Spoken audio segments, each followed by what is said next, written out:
Hello and welcome, friends, to episode 11 of JoeShine's Let's Play Kerbal Space Program Career Mode. We've got Gregel Kerman on the launch pad in a less exciting-looking rocket than we've been using recently.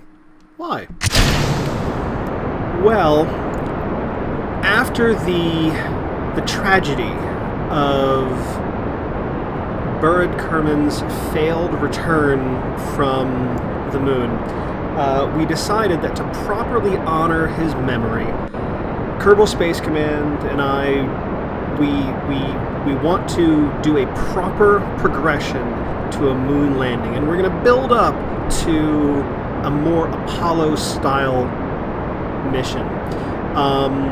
Part of that is going to be walking through some of the steps that NASA went through in preparation for the lunar missions, the lunar landings. One of those involved a maneuver that nobody had done before.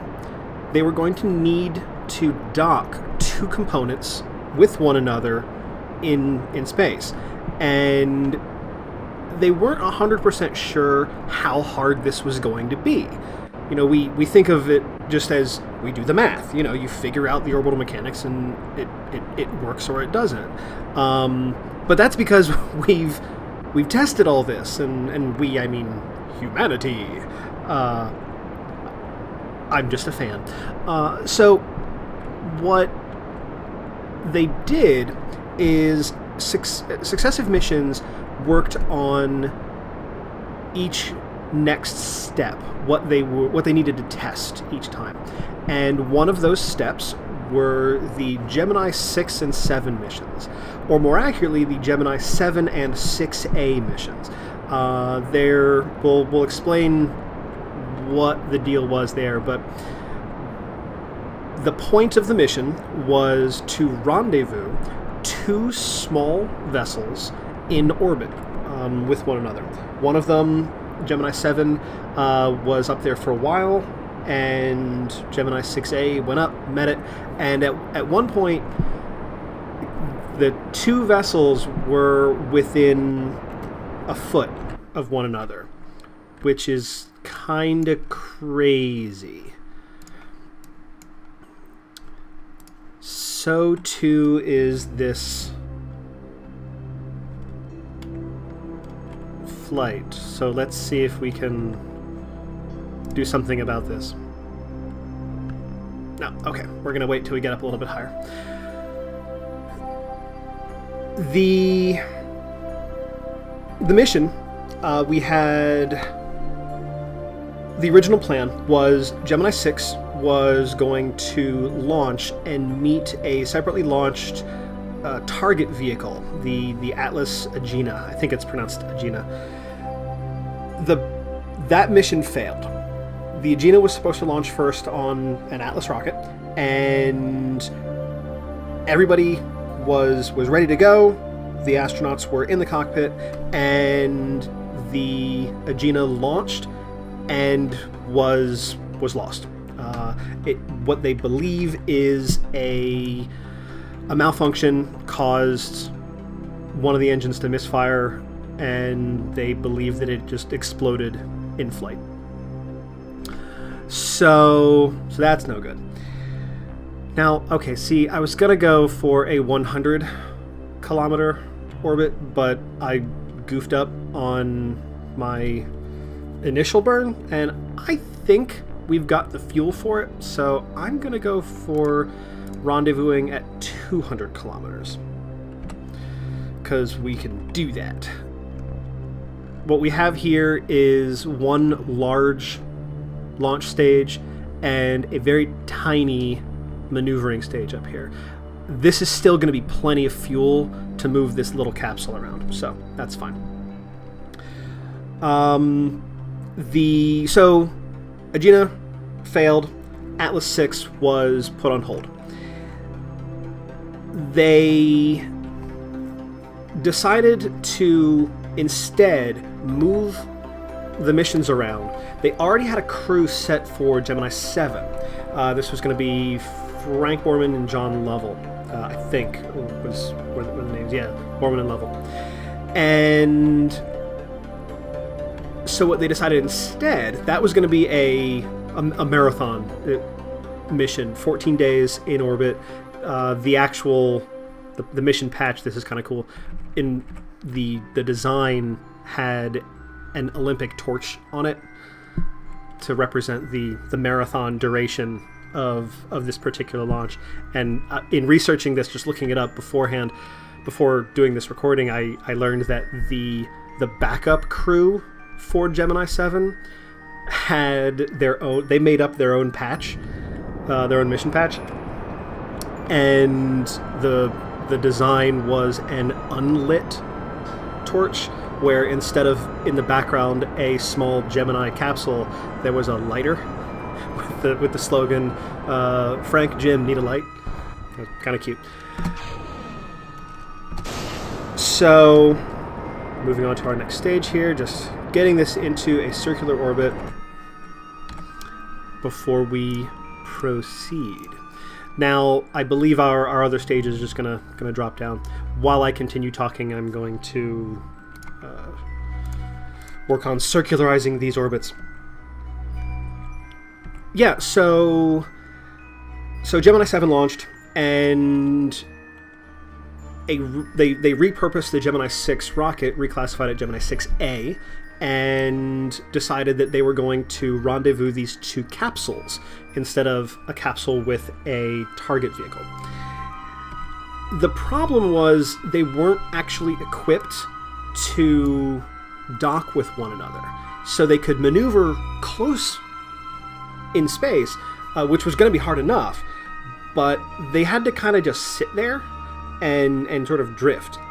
There actually was a plan there was a discussion. Each capsule was a two-man capsule. There was actually a discussion of having two of the guys switch places. And Frank Borman, I don't know why he actually did this. In theory, he argued that that was a bad idea because Jim Lovell, who's a bigger guy, he was taller, like several inches taller than Frank Borman, was going to have to be in a spacesuit for pretty much the entire mission because he wouldn't have room to get out of it, or rather, if he did, it would be incredibly difficult. So the official reason why they decided not to do that was on Frank Borman's request or contention that it was just going to be too uncomfortable for Jim being in that hot, sweaty suit for that long. I don't know if that's actually true or if, that's just an apocryphal story that is kind of silly. Anyway, it was a remarkable success, proved the concept, and would end up being put into use on the Apollo mission. So, pretty amazing. Also, while I was sort of looking up some things, preparing for this flight, I was thinking about our poor Burrod, who was lost, and I'd been talking in the last couple episodes about the risk aversion and what we're willing to accept. And it turns out that there have been 22 people who have died in a spacecraft. In the history of space exploration, 22 people. Which actually turns out to be almost exactly 5% of all the people who have ever been in space have died in a spacecraft. That's kind of an odd fact. I was wondering how that compares to other reputably dangerous professions. It was 18 members of NASA, including, obviously, the Challenger and the Columbia disasters, and 4 Soviet cosmonauts. Okay, so what we're doing here is, yes, this was it was like a Gemini mission. It was the Geminish mission. We have Geminish 7 in orbit. What we need to do now is Geminish 6A. Not really sure why that 6 is so tiny. And who shall meet Gregel? Jeb, get out of that chair. Lenlow and Hudson have each proven themselves. Andorf, the raw recruit, I think we're gonna hang on to him for a bit. Lenlow, I feel, has more experience here on the ground, so we're gonna send Hudson back up. Hudson was our first Kerbal in space, so we will use him. The 18 NASA astronauts. It was the Challenger and the Columbia. The original crew of the Apollo 1 died on the ground in a fire, and actually the first person to die in a spacecraft was the pilot of the one of the early X-15s, who it was sort of a posthumous decision that he had been in space, or that it was a spacecraft, because they determined that the ship actually had crossed into the threshold of what we consider to be space. So here for this, we are actually pretty close to where I want to be. We're going to set Geminish 7 as our target. Decided not to do anything goofy by putting this on an inclined orbit, because I don't know that I'd be able to do that. So let's get Hudson going. We will quick save, just in case. I know, but, just in case. The target vehicle, Geminish 7, is a little bit ahead of us, and that's fine.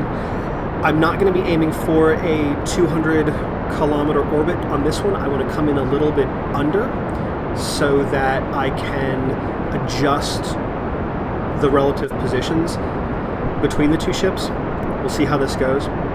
One of the other reasons why I was interested in performing this progression was that I am not that great at orbital rendezvous, and so just like my faithful Kerbonauts, I could use the practice.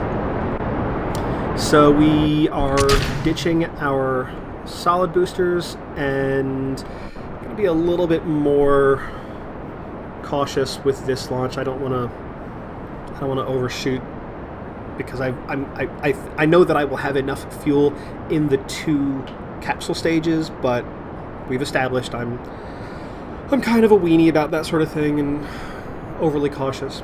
So yeah, the